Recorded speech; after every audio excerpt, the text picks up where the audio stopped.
Aku hanya memikirkan satu peraturan penting. Kenapa kau lakukan hari ini kalau kau bisa melakukannya besok?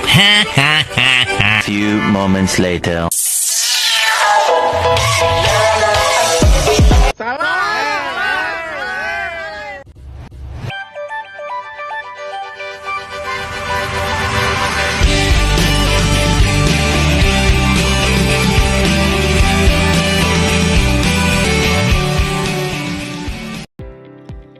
Halo Ibu dan teman-teman semua. Perkenalkan, nama saya Shania Dorcas Josten, NPM 12150124012400153. Kelas C dengan mata kuliah Interaksi Manusia dan Komputer. Fakultas Ilmu Komputer, Program Studi Informatika, Universitas Kristen Indonesia Maluku. Di sini saya akan membahas tugas saya tentang faktor manusia yang di dalamnya ada berbagai-bagai bagian. Yang pertama, saluran masukan keluaran. Yang kedua, perbandingan kecakapan relatif antara manusia dengan komputer. Ketiga, otak manusia. Yang keempat,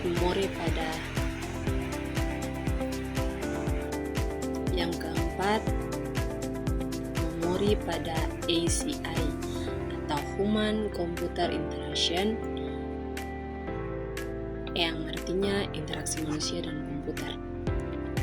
Yang kelima, pemecahan masalah. Yang keenam, kesalahan dan modal mental. Yang ketujuh, psikologi kognitif dan desain sistem interaktif. Oke, kita masuk pada bagian yang pertama, saluran masukan keluaran atau input-output. Satuan yang digunakan manusia untuk memberi perintah atau input dan menerima hasil output dari komputer. Dimana contohnya, input itu mengetik tugas, memakai keyboard, klik pakai mouse, atau sentuh layar HP. Outputnya hasil tulisan muncul di layar monitor, suara keluar dari speaker, atau notifikasi muncul di layar. Kita masuk bagian yang kedua, perbandingan kecakapan relatif antar manusia dan komputer. Membandingkan kemampuan manusia dan komputer. Yang pertama, manusia itu kreatif, bisa memahami makna, fleksibel. Komputer cepat menghitung, menyimpan data banyak, akurat. Contohnya, untuk manusia bisa membuat desain logo yang kreatif.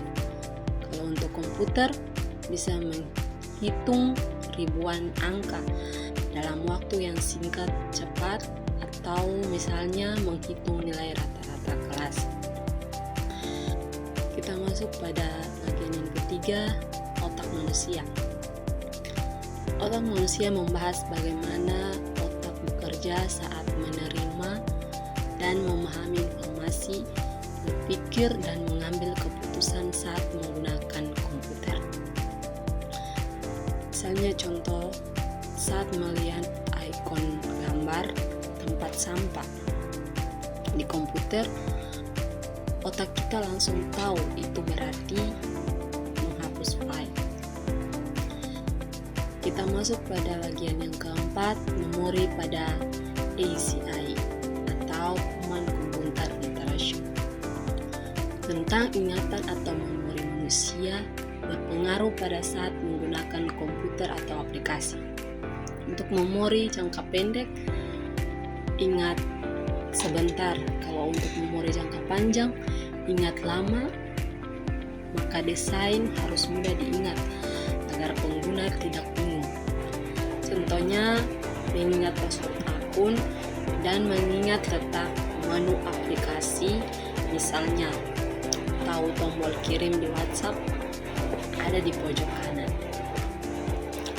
Kita masuk pada bagian yang kelima, pemecahan masalah.